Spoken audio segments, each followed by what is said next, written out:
In the previous tutorial, we looked at how to solve quadratic equations in the form ax squared plus bx plus c equals 0, where a, in other words, where the x squared coefficient is 1. And we saw that we could do that easily by factorization. In question 1 of this tutorial, we're going to look at how to solve this type of equation where the x squared coefficient, in other words, where a isn't equal to 1. Here we have a choice. We can use factorization by the method that I'll show you just now, or we can just use the quadratic formula.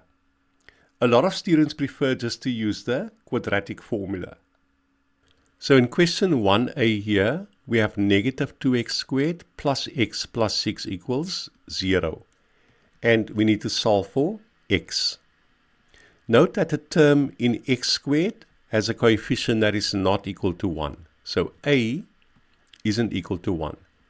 We're going to use factorization by the following method. First, we're going to get rid of the negative in front of the x squared term.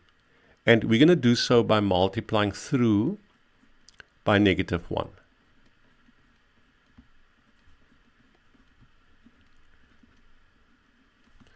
Next, we're going to drop the coefficient of the x squared term. So we're going to drop the 2 here and multiply the constant, in other words, the 6 here by 2.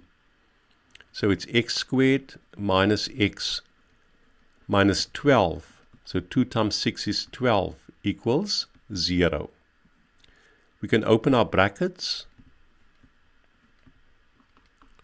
So we want to factorize this trinomial. X times x will give us x squared. Now we consider the factors of 12. So it's 1 and 12, 2 and 6, 3 and 4. We want a middle term of negative 1x. Now, 1 and 12 can never give us negative 1, whether we add or subtract. Neither can 2 and 6. So we're going to use 3 and 4. Our middle term must be negative 1. So we can get negative 1 if the 3 is positive and the 4 is negative. So positive 3 minus 4 will give us negative 1. We write this inside the brackets. Now, remember how we got the 12 here? We said 2 times 6. So we multiplied the constant by 2, by this number here. So in our next step, we're going to divide both 3 and 4 by 2. So x plus 3 over 2 into x minus 4 over 2. We can simplify this.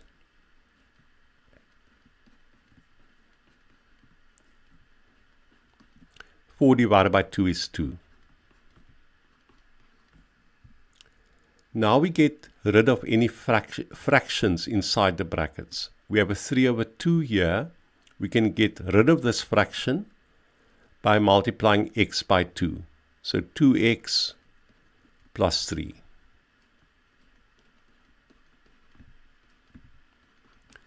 Now we can use the zero product rule and solve for x. So 2x plus 3 equals 0, or x minus 2 is equal to 0.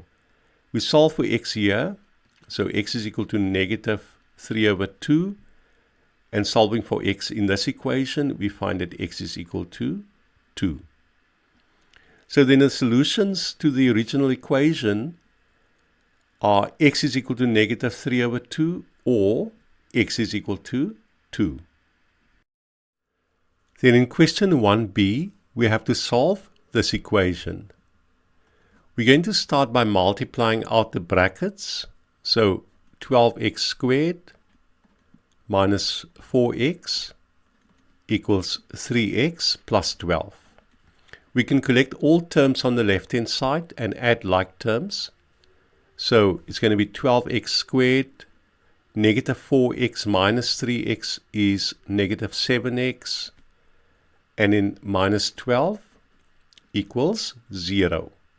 So we're going to use factorization Then by the previous method, we're going to get rid of the 12 here. We're going to drop it by multiplying the constant here by this 12. So it's x squared minus 7x minus 12 times 12 is 144. And this equals 0. So we can open our brackets. We know that x times x will give us x squared. Now we need to consider the factors of 144. So there are quite a few factors. 1 and 144. Our middle term must be negative 7. So 1 and, or negative 7x. 1 and 144 will never give us negative 7.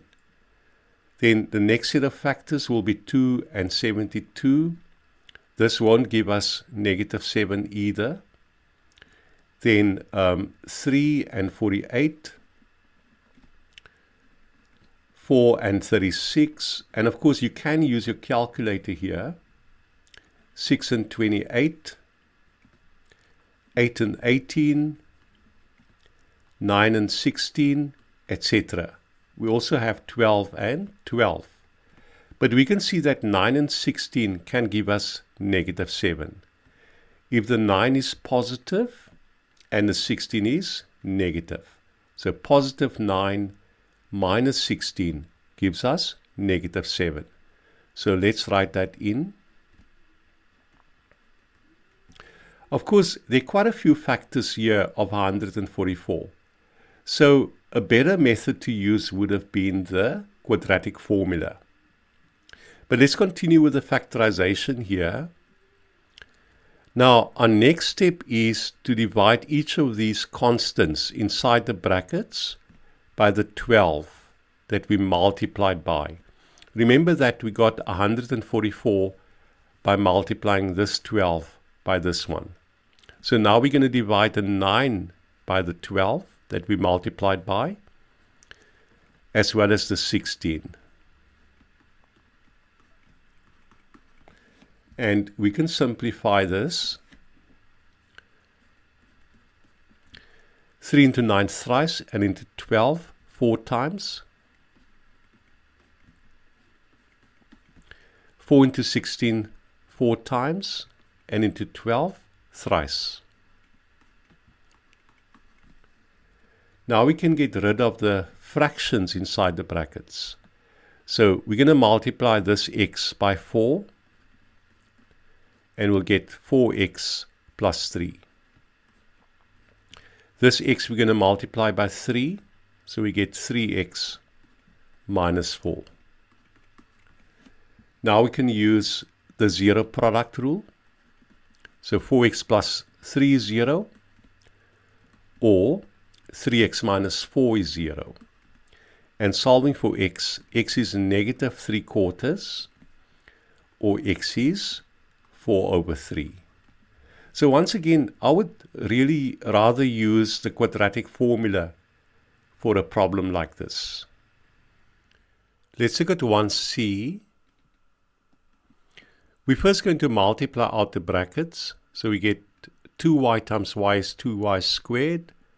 Negative y plus 4y is plus 3y. And then negative 1 times 2 is negative 2.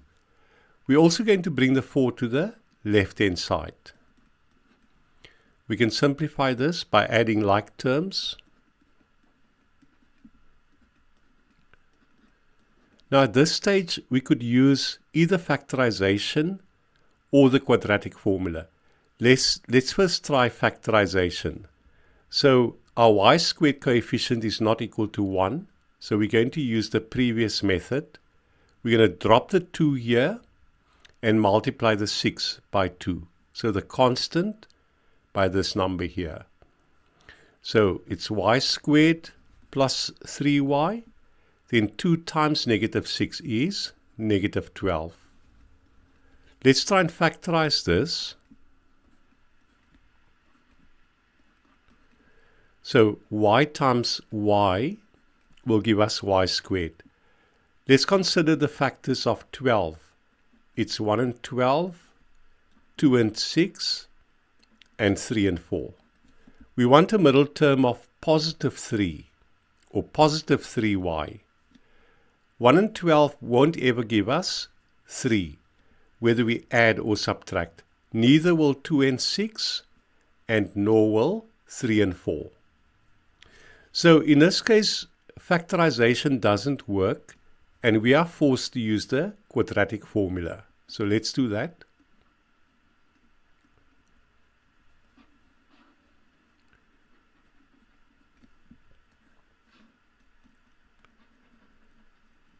Now, recall that the quadratic formula says that x equals negative b plus or minus the square root of b squared minus 4ac all over 2a.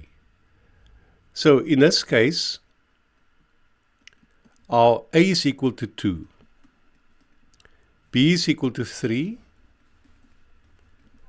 and c is equal to negative 6. So we can plug these values into the quadratic formula. In this case, of course, we don't have x, we have y. So y equals negative b plus or minus the square root of b squared minus 4ac. And this is all over 2a.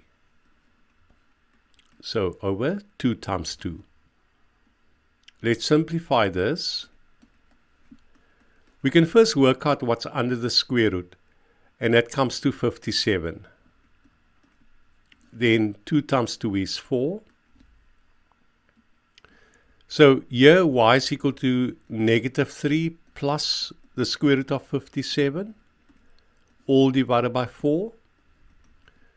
Or y is equal to minus 3 minus the square root of 57, all divided by 4. And we can do this on a calculator. So here, y is equal to 1.14. And over here, y is equal to negative 2.64. We're first going to get rid of the fraction here by multiplying through by the LCD, which in this case is q. So we get 6q squared minus 7q. And on the right-hand side of the equation, the q's will cancel. Now we bring everything to the left-hand side.